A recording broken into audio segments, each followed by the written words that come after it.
नमस्कार, मैं नेहा विश्वकर्मा। आप देख रहे हैं न्यूज वॉच इंडिया। नजर डालते हैं दिन भर की तमाम खबरों पर न्यूज वॉच एक्सप्रेस अंदाज में।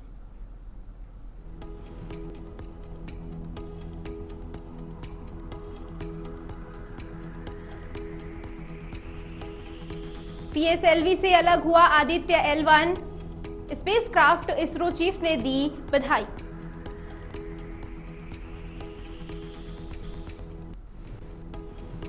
ग्यारह बजकर 50 मिनट पर श्रीहरिकोटा के सतीश धवन अंतरिक्ष केंद्र से लॉन्च हुआ आदित्य L1 स्पेसक्राफ्ट, मिशन सूर्य का करेगा अध्ययन।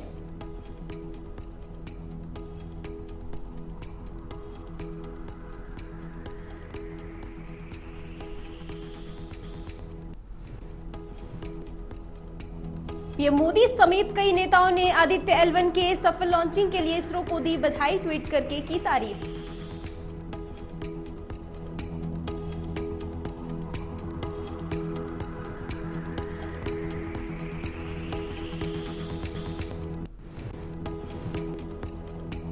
पीएम मोदी ने ट्वीट करते हुए लिखा, संपूर्ण मानवता के कल्याण के लिए ब्रह्मांड की बेहतर समझ विकसित करने के लिए हमारे अथक वैज्ञानिक प्रयास जारी रहेंगे।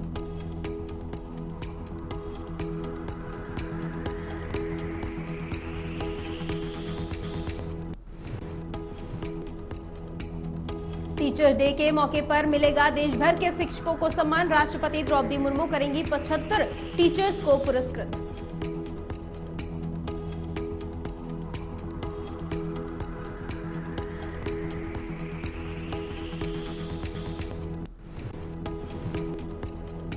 प्रतिबद्धता और समर्पण के माध्यम से शिक्षक की गुणवत्ता में सुधार करने वाले 75 टीचर्स को पुरस्कृत करेंगी राष्ट्रपति द्रौपदी मुर्मू।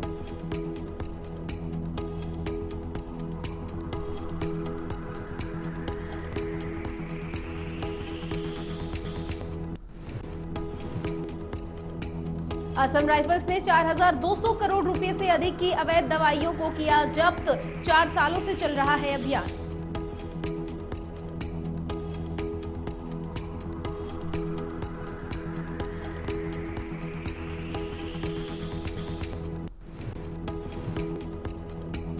असम राइफल्स के महानिदेशक ने कहा कि असम राइफल्स ने अवैध दवाओं और अवैध हथियारों के खिलाफ अपना अभियान लगातार जारी रखा।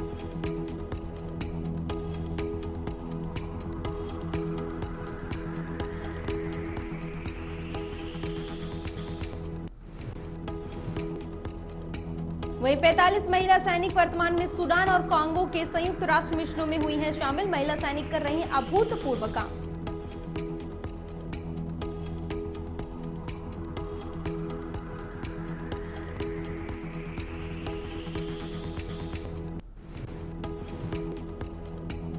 और 4 राज्यों में एनआईए की छापेमारी, आतंकी संगठनों में भर्ती से जुड़े कई मामलों में कार्रवाई जारी।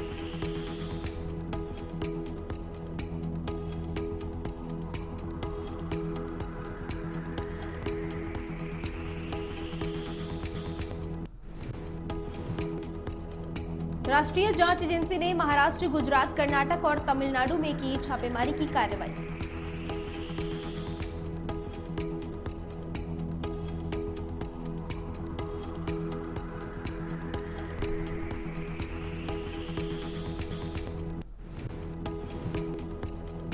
एनआईए को महाराष्ट्र में 3 स्थानों में और अन्य 3 राज्यों में 1-1 स्थानों पर की गई छापेमारी के दौरान आपत्तिजनक डिजिटल उपकरण भी बरामद हुए।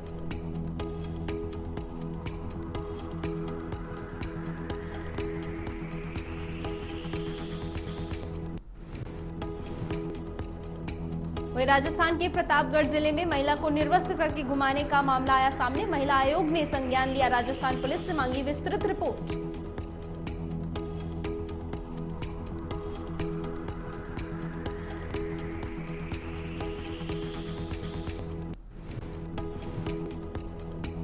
एडीजी क्राइम के मुताबिक मामले में 13 लोगों के खिलाफ एफआईआर दर्ज, 9 लोगों को हिरासत में भी लिया गया। आगे की कार्रवाई जारी।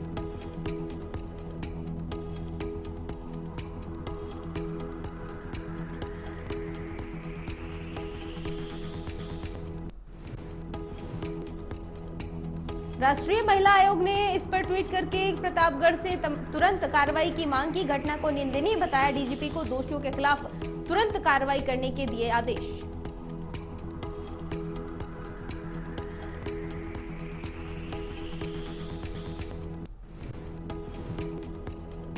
वहीं उत्तर प्रदेश के गाजीपुर में संचालित पूर्वांचल कोऑपरेटिव बैंक पर खाता धारकों को पैसे देने में आनाकानी के मामले में 420 के तहत मुकदमा किया गया दर्ज।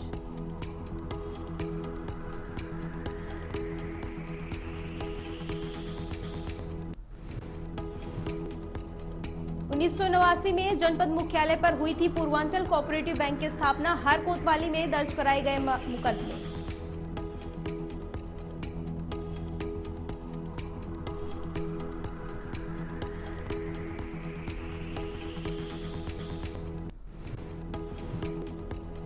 भारतीय रिजर्व बैंक की जांच शाखा के आधार पर कोतवाली में दर्ज किया गया मुकदमा। अगस्त में पूर्वांचल कोऑपरेटिव बैंक लिमिटेड में गंभीर वित्तीय अनियमितता का आरोप।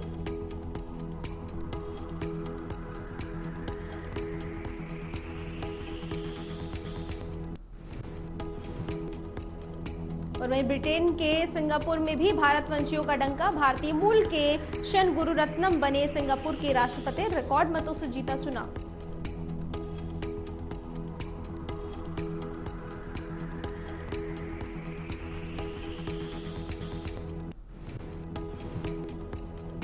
चुनाव में 70.4% वोट किए हासिल। भारतीय मूल के व्यक्तियों का शीर्ष पदों पर होना भारतीयों के लिए एहसास गर्व का करार रहा।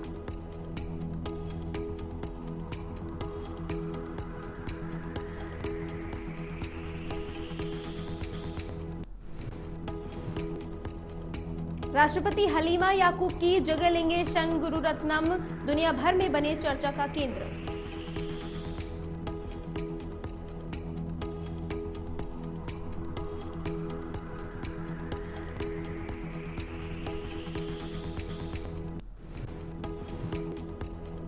भाषण में बोले शन मुगरत्नम, हमारा सिंगापुर में जीतना विश्वास का वोट।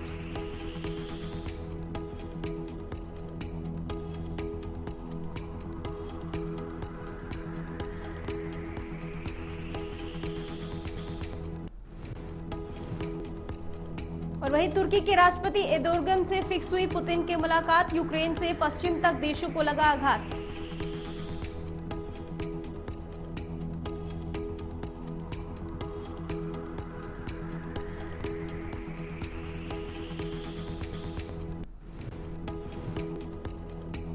यूक्रेन युद्ध के करीब 18 महीने होने के दौरान रूसी राष्ट्रपति व्लादिमीर पुतिन और तुर्की के राष्ट्रपति रजब तैयब एर्दोगन की विशेष मुलाकात तय।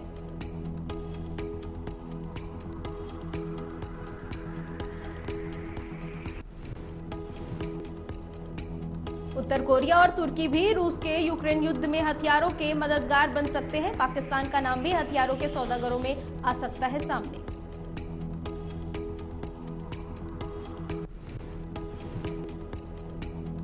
अनाज समझौते से लेकर रूस को हथियारों की कमी को दूर करने के लिहाज से मीटिंग हुई फिक्स। दुनिया भर हैरान।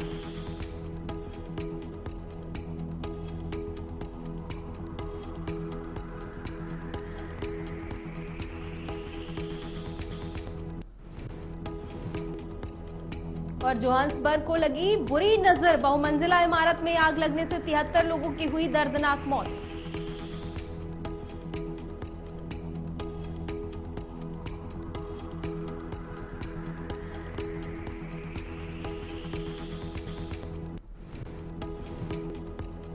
पचास से ज्यादा घायलों को अस्पताल में कराया गया भर्ती। मृतकों की संख्या बढ़ने की आशंका।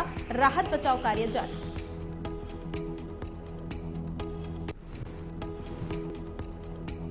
भारत के नजदीक रहने वाले तंजानिया के एक नागरिक ने कहा कि इमारत के अंदर दर्जनों आवास गृह थे, सैकड़ों लोग झुलसे।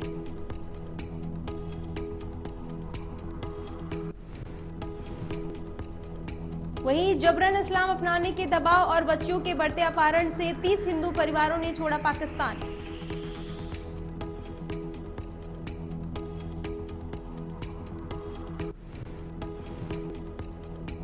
पाकिस्तान में अल्पसंख्यक हिंदुओं का जीना हो रहा मुश्किल। हिंदुओं पर पाकिस्तान में ढाए जा रहे अत्याचार। इसके साथ ही पुलिस और सरकार नहीं कर रही कोई भी कार्रवाई।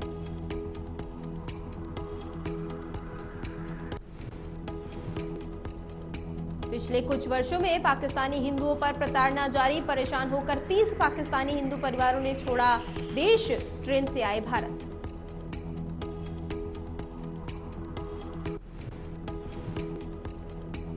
वहीं देश की राजधानी नई दिल्ली में आज चल सकती हैं तेज हवाएं। यूपी के कुछ इलाकों में बारिश की संभावना।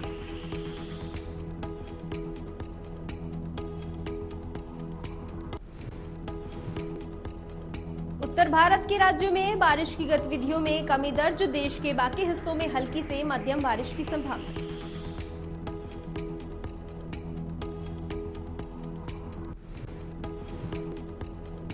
दिल्ली में न्यूनतम तापमान 28 डिग्री और अधिकतम तापमान 38 डिग्री किया जा सकता है दर्ज। 30 सितंबर को तेज हवाओं के आसार।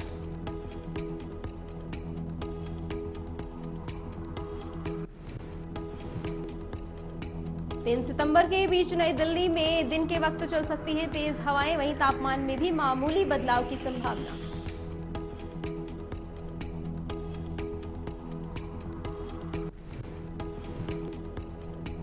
तमिलनाडु के कुछ हिस्सों में दक्षिण आंतरिक कर्नाटक में हल्की से मध्यम बारिश की जताई जा रही है संभावना।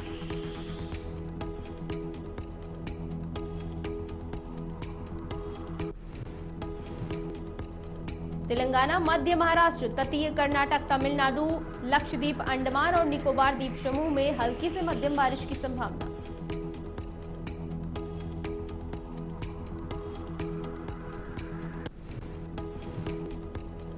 एशियाई hockey 5S world cup qualifier में भारतीय हॉकी टीम ने जापान को 35-1 से हराया। सेमीफाइनल में शानदार तरीके से की एंट्री।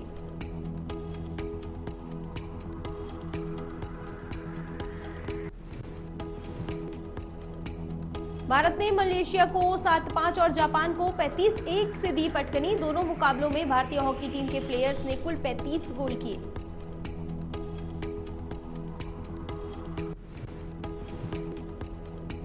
मोहम्मद राहिल ने 7, पवन राजभर और गुरजोत सिंह ने 5-5 गोल किए, तो वहीं सुखविंदर ने 4 गोल किए।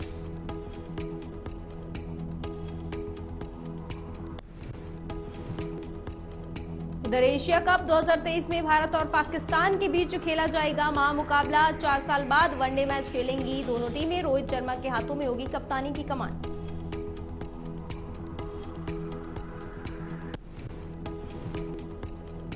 एशिया कप में अभी तक भारत और पाकिस्तान के बीच खेले गए हैं 13 मैच। 13 में से 7 जीत चुकी है इंडिया।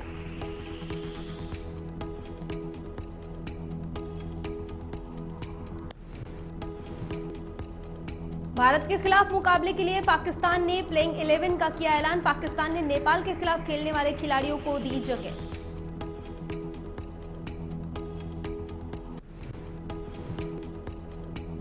उधर दुबई पहुंचे शाहरुख खान ने मचाया धमाल। अपनी फिल्म जवान के डायलॉग बेटे को हाथ लगाने से पहले बाप बोलकर लूट ली महफिल।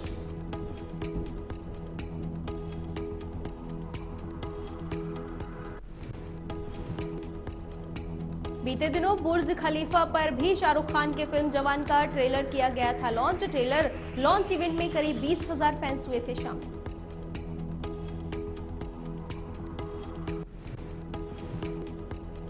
जवान में शाहरुख खान के 5 से ज्यादा अलग अलग किरदार आ सकते हैं नजर। वहीं फिल्म को लेकर फैंस जमकर उत्साहित।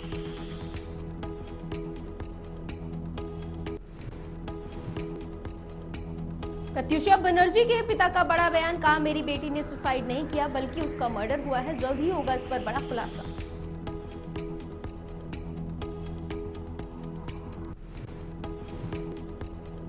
केस में सेशंस कोर्ट द्वारा दिए गए स्टेटमेंट के बाद एक और नया मोड़। 2016 में टीवी एक्ट्रेस प्रत्युषा बनर्जी ने किया था सुसाइड।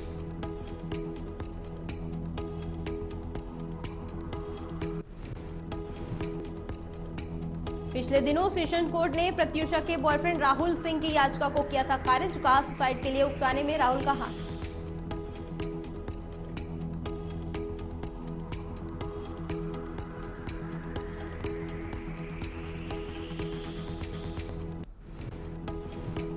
देश दुनिया की तमाम खबरों के लिए देखते रहिए न्यूज वॉच इंडिया। नमस्कार।